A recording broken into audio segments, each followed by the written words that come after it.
Mix by cylinder बाबू।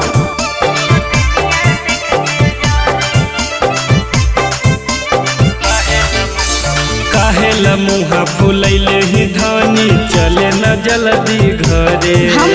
काहेला मुहा फुलैले ही धानी चले न जल्दी घरे। अच्छा अजी मन बनाही बात राजा चल जाइबो नहीं हरे। ऐसन साड़ी लादा ए राजा गोतिनिया देख के जा रे। अजी मन बनाही बात राजा चल जाइबो नहीं हरे। ऐसन साड़ी लादा ए राजा गोतिनिया देख के जा रे।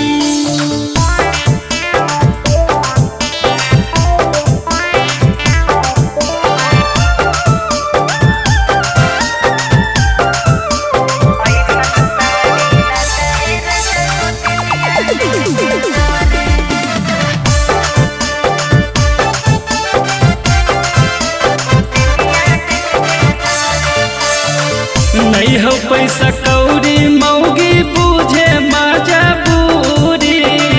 साड़िया खरीदल तोरा हाकौ की जरूरी।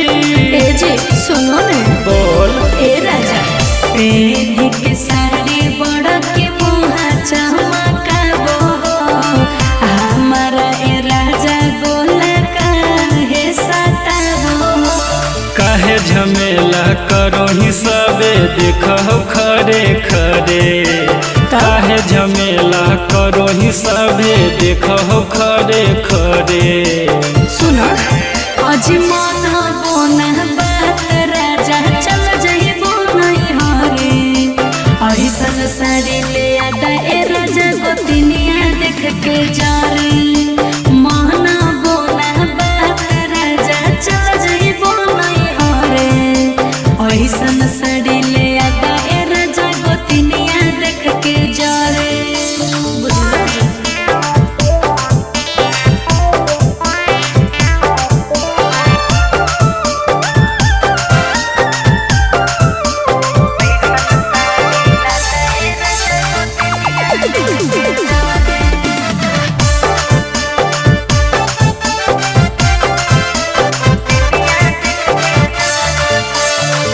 करे न मौगी तू एते परेशान गे। पैसा जब रहतौ तोहरा ले जइबौ दुकान गे। ए जी बोलना ए राजा की खाली बोल बोल के राजा हमारा पोसाला बो।